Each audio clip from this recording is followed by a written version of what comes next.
ஓம் சாய்ராம்.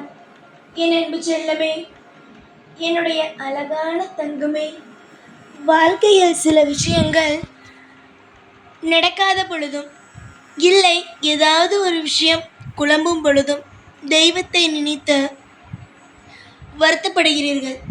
என்ன சாமி, இன்னுமுமே எனக்கு உதவி செய்யவே இல்லையே, நானோ ஒவ்வொரு முறையும் உதவி செய்யுங்கள் உதவி செய்யுங்கள் என்று போராடி கொண்டுதான் இருக்கிறேன். ஏன் எனக்கு மட்டும் உதவியே செய்யவில்லை? நான் என்ன அவ்வளவு மோசமாகவா இருக்கிறேன்? இல்லை, இந்த உலகத்தில் யாருமே செய்யாத தவறையா நான் செய்துவிட்டேன் என்று கேட்கிறாய். ஏன் நீ மற்றவர்களை உன்னுடைய வாழ்க்கையில் ஒப்பிட்டு பார்க்க வேண்டும்? தங்கமே, நீ நினைக்கலாம், ஏதாவது ஒரு விஷயம் வந்தால் மற்றவன் செய்யாததா நாம் செய்துவிட்டோம் என்று. ஆனால் ஒரே ஒரு விஷயத்தை மட்டும் நன்றாக ஞாபகம் வைத்துக்கொள். மற்றவனோடு உன்னுடைய வாழ்க்கையை எப்பொழுதும் ஒப்பிட்டு பார்க்காதே. ஒருவன் இன்னும் அவனுடைய கர்மவினை அனுபவிக்கவில்லை என்றால் அவனுடைய வாழ்க்கையில் இன்னும் எந்த ஒரு நல்ல காரியமும் இனிமேல் நடக்காது என்று அர்த்தம். இன்னும் ஒருவன் தன்னுடைய கர்மவினை முடிக்கவில்லை என்றால் அவனுக்கு இன்னும் ஜென்மங்கள் இருக்கிறது என்று அர்த்தம். அதுவே ஒருவன் நிறைய கஷ்டம் அனுபவிக்கிறான் என்றால் அவன் நிச்சயமாகவே அவனுடைய கர்மவினையை முடித்து அவன் தெய்வத்திடம் சரணாகதி அடைய போகிறான் என்று அர்த்தம். புரிகிறதா நான் என்ன சொல்ல வருகிறேன் என்பது? ஒருவன் கர்மவினை அனுபவிக்கிறான் என்றால் அவனுடைய ஜென்மங்கள் முடிய போகிறது என்று அர்த்தம். அவனுக்கு அடுத்த ஜென்மம் இல்லை என்று அர்த்தம். அதுவே ஒருவன் சந்தோஷத்திலேயே இருக்கிறான் என்றால் அவனுக்கு அடுத்த ஜென்மம் இருக்கிறது என்று அர்த்தம். புரிந்து கொள்ளுங்கள். இனிமேல் செல்வாயா, எனக்கு ஏன் இவ்வளவு கஷ்டம் இவ்வளவு கஷ்டம் என்று? காலம் நிச்சயமாக ஒரு விஷயத்தை மட்டும் உனக்கு இதுவரைக்கும் புரிய வைத்திருக்கிறது. எந்த ஒரு சிறிய உயிருக்கும் துன்பத்தை கொடுக்கக்கூடாது. எல்லா உயிரையும் மனதில் வைத்துதான் பார்க்க வேண்டும். எல்லா விஷயத்தையும் மிக மிக மிக மிக சந்தோஷத்தில்தான் வைத்துக்கொள்ள வேண்டும் என்று உன்னுடைய இப்பொழுது நீ அடிப்பட்ட வரைக்கும் உனக்கு தெய்வமானது சொல்லிக் கொடுத்து இருக்கிறது. தங்கமே, உனக்கு 2 அற்புதமான விஷயம் நடக்கப் போகிறது. முக்கியமாக ஒரு விஷயம் என்னவென்றால், உன்னிடம் இருக்கும் கடனும் உன்னிடம் இருக்கும் மன உளைச்சல்களும் போய் உனக்கு நல்லது நடக்க ஆரம்பிக்க போகிறது. ஒரு மனிதனுக்கு கடன் முடிந்துவிட்டது என்றால் நிச்சயமாக அவனுடைய வாழ்க்கையில் அவன் இன்பத்தை பார்க்க போகிறான் என்றுதான் அர்த்தம். சரிதானே நான் சொல்வது? இன்பத்தை தானே பார்க்க போகிறாய். உன்னுடைய வாழ்வில் ஒரு சந்தோஷம் நடக்கும் என்றால் அது நடக்கும். இது நடக்காது அது நடக்காது என்றால் நடக்காது. சரியா? அதனால் எப்பொழுதுமே ஒன்று தெரிந்து கொள். எந்த ஒரு விஷயமாக இருந்தாலும் சரிதான், கட்டாயமாக இந்த சாய் உனக்கு துணை இருப்பேன். என்னுடைய தங்கமே, நாளுக்கு நாள் பிரச்சனை கூடுகிறது என்று நினைக்க வேண்டாம்.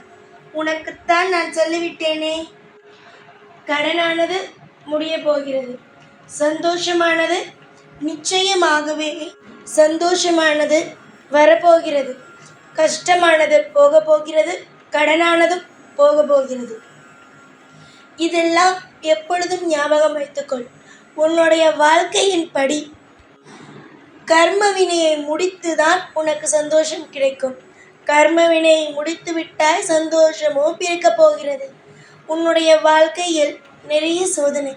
அதுவும் சொல்ல போனால், ஒரு காரியத்தில் இறங்கினான், அடுத்தடுத்து ஏதோ ஒரு பிரச்சனை.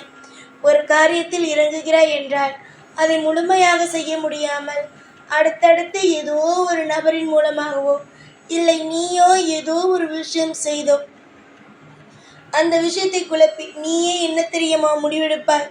நாம் ஏதாவது ஒரு விஷயத்தை செய்கிறோம், இல்லை மற்றவன் ஏதாவது ஒரு விஷயத்தை செய்கிறான். ஆக மொத்தம் வாழ்க்கையானது வீணாக போகிறது என்று நினைக்கிறாய். தங்கமே, கவலைப்படாதே. நிச்சயமாக நிறைய மாற்றங்கள் வரும். கண்டிப்பாக நீ தேடும் ஒவ்வொரு விஷயத்திலேயும் நன்மைகளும் பல மாற்றங்களும் உண்டாகும். துணைக்கு ஆளில்லை என்று நினைக்காதே, துணைக்கு நான் இருக்கிறேன். உனக்கு ஒவ்வொரு வழியையும், அதாவது இத்தனை நாள் மனதில் இருக்கும் அனைத்து வழிகளையும் பார்த்தாய். ஆனால் இனிமேல் எப்படியெல்லாம் வாழலாம், எந்த விதத்தில் போனால் எந்த விதத்தில் நிம்மதியாக வாழலாம் என்ற ஒரு நல்ல முடிவுக்கு நீ வருவாய். நிச்சயமாக அந்த வழிகளானது தெரிய ஆரம்பித்துவிடும். பல பேர் உன்னை காயப்படுத்தி இருக்கலாம், பல பேர் உன்னை கஷ்டப்படுத்தி இருக்கலாம், பல பேர் உன்னை துரோகம் செய்திருக்கலாம். ஆனால் இவர்களுக்கெல்லாருக்கும் மத்தியிலும் ஒருவனுக்கு நான் ஒரு முறை ஒரு விஷயத்தை சொல்லிவிட்டார், அவன் புரிந்து கொள்ள வேண்டும். சாய் சொல்லிவிட்டார், நிச்சயமாக நல்லதுதான் நடக்கும் என்பதை அவன் புரிந்து கொள்ள வேண்டும். நாளுக்கு நாள் பிரச்சனை கூடுகிறது என்று நினைத்து கொண்டே இருந்தால் நிச்சயமாக முன்னேற முடியாது. நிறைய கஷ்டங்கள் இருந்தது. ஆனால் நிச்சயமாக அது எல்லாமே இனி வரும் நாட்கள் முடிந்து உன்னுடைய வாழ்வில் வரிசையாக சந்தோஷமும் ஐஸ்வர்யங்களும் வர ஆரம்பிக்கும். காலம் நிச்சயமாக உன்னை தோற்று போகவோ கவலைப்படாதே. எதுவாக இருந்தாலும் நிச்சயமாக பார்த்து கொள்ளலாம். கவலைகள் எப்பொழுதும் எல்லா விஷயத்திற்கும் கவலைப்படு என்றுதான் சொல்லும். ஆனால் எந்த ஒரு நிலையிலும் கவலையை நீ தூக்கி சுமக்க ஆரம்பித்தால் இறக்கவே முடியாது. அந்த அளவுக்கு மனபாரத்தை உருவாக்கிவிடும். பொறுமையோடு இருங்கள். உங்களுடைய வாழ்க்கையில் நான் இருப்பேன். இன்று மட்டுமல்ல, எல்லா நாளும் இருப்பேன். உன்னுடைய துரோகிகள் உன்னுடைய வாழ்க்கையில் நஷ்டத்தை கொடுக்க வேண்டும் என்று நினைத்த ஒவ்வொருவருக்கும் நான் மிகப்பெரிய பாடத்தையும் மிகப்பெரிய விஷயத்தையும் அவர்களுக்கு காட்டுவேன். முக்கியமாக உன்னுடைய வாழ்க்கையில் உன்னை வாழக்கூடாது என்று நினைத்தவர்கள், அதாவது அவர்கள் வாழ வேண்டும், நீ வாழக்கூடாது என்று நினைத்தவர்களுக்கு மத்தியில் உன்னை வாழ வைத்து அவர்களை வாழ விடாமல் நான் ஆக்குவேன். நிம்மதியான வாழ்க்கையை நீ வாழ வேண்டும் என்று நான் ஆசைப்படுகிறேன். கண்ணீரை துடைத்து கொண்டு சந்தோஷமாக இரு. எந்த அப்பாவாக இருந்தாலும் சரிதான், தன்னுடைய பிள்ளைகள் வாழ்ந்தால்தான் சந்தோஷமாக இருப்பான். அதே போலத்தான் நான். நீ வாழ்ந்தால் மட்டும்தான் சந்தோஷமாக இருப்பேன். சந்தோஷமாக இரம்மா.